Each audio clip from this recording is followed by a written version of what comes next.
Salut à tous, vous êtes sur Média 241, la chaîne fièrement gabonaise, et vous êtes sur Média 241 dans le cadre de l'émission Top Sport 241, votre nouveau programme sportif qui vient vous faire en début de semaine, chaque début de semaine, un récapitulatif de l'information de l'actualité footballistique, du basketball, de handball, de boxe, de l'actualité sportive du week-end et de la semaine écoulée.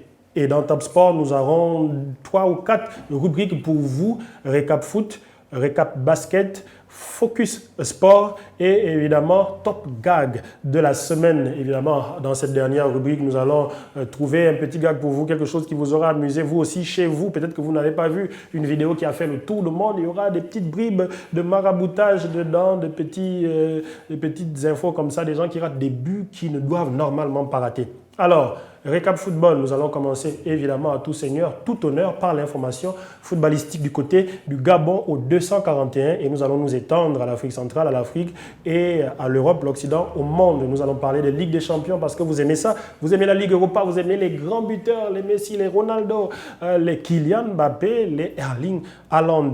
Nous allons parler d'un récap basket du sport, du basket en terre gabonaise, évidemment, et nous allons nous étendre à nos sportifs gabonais qui sont à l'extérieur du pays et à ceux qui sont dans le Gotha du basketball, la NBA. Voilà. Ensuite, le focus sport va se tourner vers un sport qui nous aura marqué, un sport de combat en priorité pendant la semaine. Il peut s'agir du karaté, de la boxe, du taekwondo, des sports qui sont assez prisés au Gabon et d'ailleurs dans le monde entier. Il y aura parfois une petite lucarne à un sportif gabonais qui nous aura fait beaucoup plaisir et cette lucarne-là va s'appeler le Gabonais de la semaine. Alors, si tout est bien enregistré, si vous avez bien compris le principe, on démarre tout de suite avec le récap foot.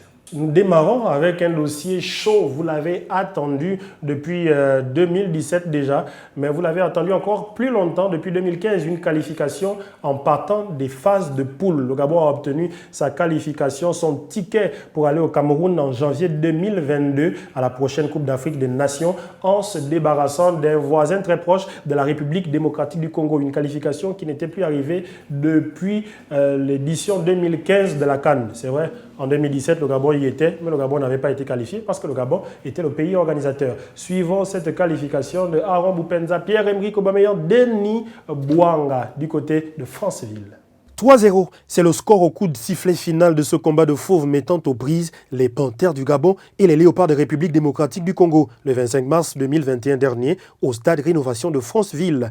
Les hommes de Patrice Neveu ont arraché leur qualification pour la Coupe d'Afrique des Nations prévue en janvier 2022 au Cameroun lors de l'avant-dernier match de qualification.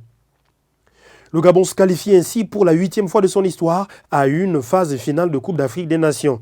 Patrice Neveu avait promis de qualifier cette équipe pour la CAN, c'est désormais chose faite.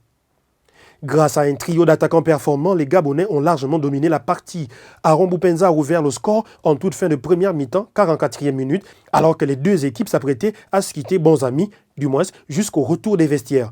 Un score qui était alors très flatteur pour la RDC complètement amorphe tout au long des 45 premières minutes. En seconde période, au moment où les Léopards montraient un meilleur visage, bien que n'étant pas vraiment dangereux dans la surface adverse, Denis Bouanga, jusque-là à la peine, doublait la mise sur une belle frappe croisée du pied gauche dans le petit filet sur une passe laser de Pierre-Emerick Aubameyang. 87e minute, la boucle est bouclée lorsque l'emblématique capitaine des Panthères du Gabon et des Gunners d'Arsenal contrôle du pied droit une offrande de Kanga Gaylor sur un coup de pied arrêté et enchaîne victorieusement du pied gauche pour le 3e but des poulains de Patrice Neveu. Un but et une passe décisive, le leader technique de cette sélection gabonaise semblait déterminé à concrétiser ses paroles prononcées la veille lors de la conférence de presse d'avant-match. Pour rappel, l'équipe qu'il a d'ailleurs dénommée Génération Dorée est selon lui capable d'aller à la CAN et même la remporter. Voilà qui est dit. Est-ce que ce n'est pas beau? Oui, c'est beau. Une victoire, non seulement une victoire, mais une victoire, c'était une correction. Simplement, les Congolais n'ont simplement pas existé. Une victoire 3-0, ce qui fait donc une victoire, 3 buts, 3 attaquants décisifs et un clean sheet surtout. Le Gabon n'a encaissé aucun but et le Gabon est qualifié. Nous poursuivons notre récap football en parlant de ceux-là, de ces équipes qui sont déjà qualifiées. Et parmi elles, il y a des mastodontes bien connus comme l'Égypte, le Cameroun, qui est pays organisateur d'ailleurs. Il y a le Ghana, il y a l'Algérie, quelques pays comme ça. Il y a des surprises comme le Zimbabwe, mais il y a surtout les impressionnants Comores et Gambie qui se qualifient pour la toute première fois de leur histoire. On va en parler dans cet élément que je vous invite à regarder.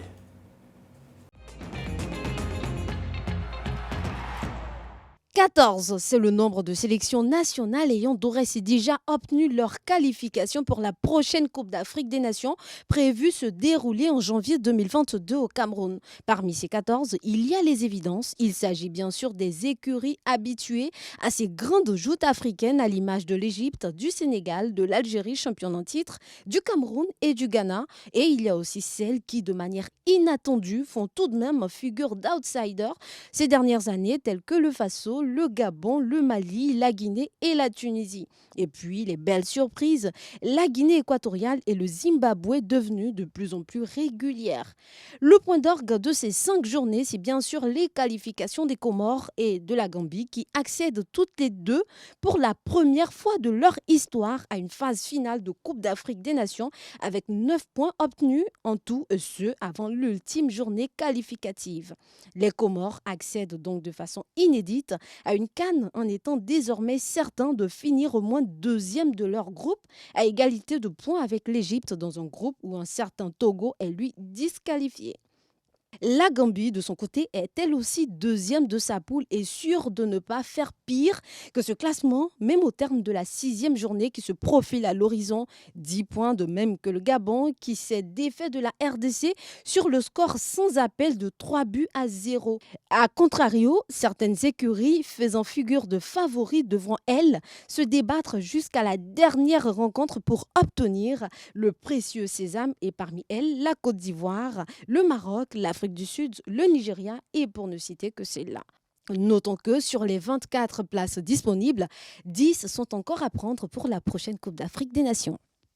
Alors, est-ce que ce n'est pas beau de voir ces deux nations, les Comores, ce petit pays, et la Gambie qui ont été qualifiés pour la première fois de leur histoire? J'imagine la liesse là-bas dans les villes et dans les capitales. Ce sera une CAN formidable. Nous aimons voir ces équipes. Nous rappelons que c'est une Coupe d'Afrique des Nations qui va se dérouler à 24 équipes. Oui, c'est le nouveau format pour permettre aussi à beaucoup d'autres nations, évidemment comme le Comores et la Gambie, de se qualifier. Il y a aussi des mastodontes, vous l'avez vu également, qui n'ont pas encore reçu leur ticket. Nous partons du foot au basketball et nous parlons de la NBA. Là-bas, la saison régulière est en train d'avancer bon train, du côté de l'Est comme du côté de l'Ouest. Il y a le combat de costaud, le combat de géants pour voir qui sera le MVP de la saison régulière. Évidemment, Giannis Antetokounmpo est en train de gravir les échelons. LeBron James, blessé, est en train de descendre dans le classement. Mais je vous propose de regarder cet élément qui nous compile et saison régulière et course au titre de MVP.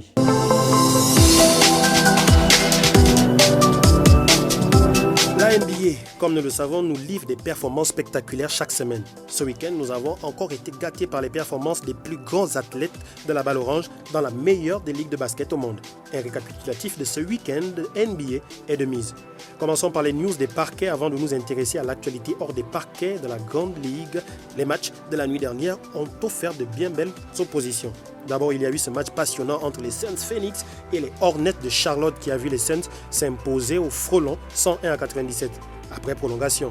Bien aidés par leur immense All-Star Devin Booker, 35 points dans cette rencontre, les Suns ont su résister aux assauts des vaillants jeunes frelons emmenés par Graham, auteur de 30 points. En plus de cette magnifique rencontre, nous avons pu assister à la victoire des Lakers 96-93 face au Magic d'Orlando. Rappelons que les Lakers sont toujours privés de leurs deux têtes d'affiche, LBJ LeBron James et AD Anthony Davis. Et c'est donc Kyle Kuzma, 25 points, et Dennis Schroeder, 24 points, qui ont porté la franchise des LA. Denver, candidat au titre final, s'est défait d'Atlanta 126-102, alors que Portland s'est imposé dans la difficulté face à Toronto 117-122. Ces rencontres passionnantes ont des conséquences sur la course au play-off puisque Toronto s'éloigne un peu plus du play-in en conférence Est, alors que dans la conférence Ouest, Denver et Portland confortent leur place au classement avec des bilans similaires, 28 victoires et 18 défaites. À l'Est, c'est toujours Philadelphie qui est en tête, suivi de Brooklyn et Milwaukee. À l'Ouest, le trio de tête est composé de Jazz, de Utah, suivi des Suns et des Clippers. Hors des parquets, l'actualité est aussi importante puisque nous avons assisté au trade deadline ce week-end. On a notamment vu le jeune joueur gabonais Chris Silva rejoindre les Kings de Sacramento. En effet, le Gabonais et son coéquipier Mo Harkless ont été transférés par leur ancienne franchise du Heat de Miami qui voulait acquérir les services de l'ailier fort serbe Nemanja Bjelica. D'autres transferts majeurs durant cette deadline sont à souligner, comme les départs du dunker Aaron Gordon vers Denver, du français Evan Fournier vers Boston et de Vucevic vers les Bulls de la légende Jordan. D'autres grands concurrents au Graal ont eux aussi profité pour renforcer leur roster. Brooklyn à l'Est a accueilli LaMarcus Aldridge. C'est tout pour le week-end. La récap basketball n'avait qu'un seul élément pour vous cette semaine, mais rassurez-vous, nous allons faire en sorte d'avoir d'autres éléments intéressants et nous nous intéressons maintenant au troisième sport optionnel. Il s'agit de Francis Ngannou. Pour certains, ça ne vous dit rien, mais pour d'autres, il a fait le tour du monde. Francis Ngannou est le nouveau champion des poids lourds en MMA de l'UFC, qui est l'Ultimate Fighting Championship. Il est donc le champion du monde poids lourd. En ce moment, l'Afrique a 3 champions en catégorie welter, en poids moyen et en poids lourd. Il s'agit de 2 Nigérians et d'un Camerounais. Nous vous proposons de regarder ce petit clin d'œil que nous avons fait à ce monsieur qui a commencé la discipline très tard, mais comme on le dit souvent, il vaut mieux tard que jamais. Regardez. Francis Ngannou devient le champion du monde poids lourd de l'UFC Ultimate Fighting Championship. Ça se passe dans la nuit du 27 mars 2021 dernier. Il a pris sa revanche sur Stipe Miocic. En effet, le désormais ex-champion du monde des poids lourds de l'UFC avait battu le Camerounais sur décision unanime des arbitres 3 ans plus tôt, lors d'une finale âprement disputée. Mais le natif de Batia au Cameroun a appris sa leçon. Il a travaillé dur pour revenir et s'est cette fois imposé par KO. À 34 ans donc, il remporte le titre suprême du mixte martial art et rejoint 2 autres Africains qui sont actuellement respectivement détenteurs des titres de champion du monde des poids welter et des poids moyens de l'UFC. Pour la petite histoire, ce n'est qu'à 26 ans que Francis Ngannou se met au MMA et seulement 8 ans plus tard, il est au sommet de la chaîne alimentaire de ce sport. Comme quoi, il ne faut jamais abandonner ses rêves et vaut mieux tard que jamais. N'est-elle pas belle cette histoire de ce frère camerounais qui est d'à côté, c'est la frontière qui nous sépare simplement, ce Camerounais qui est parti de chez lui à l'âge de 22 ans dans des conditions un peu compliquées et qui finit par être sur le toit du monde, un digne représentant de sa nation, mais aussi de l'Afrique en général, que ceux-là qui nous regardent puissent également se dire qu'il n'est jamais trop tard pour bien faire et surtout jamais trop tard pour accomplir des rêves. Voilà, c'est tout pour ce premier numéro de Top Sport 241. J'espère que vous avez aimé. Dites-le nous en commentaire si l'émission vous a plu. Donnez-nous vos avis, donnez-nous vos suggestions. Nous ferons en sorte que cette émission soit taillée sur mesure pour les amoureux du foot, les amoureux du basket, les amoureux du sport en général que vous êtes. Moi, je vous donne déjà rendez-vous pour la semaine prochaine, même heure, même jour, même antenne, Média 241, la chaîne fièrement gabonaise. Allez, à ciao, bye bye, on se revoit et je vous laisse avec cette petite bribe de sagesse qui dit que c'est de l'abondance du cœur que la bouche parle. Rassurons-nous que nos cœurs soient remplis des plus belles choses. Allez, à ciao, bye bye.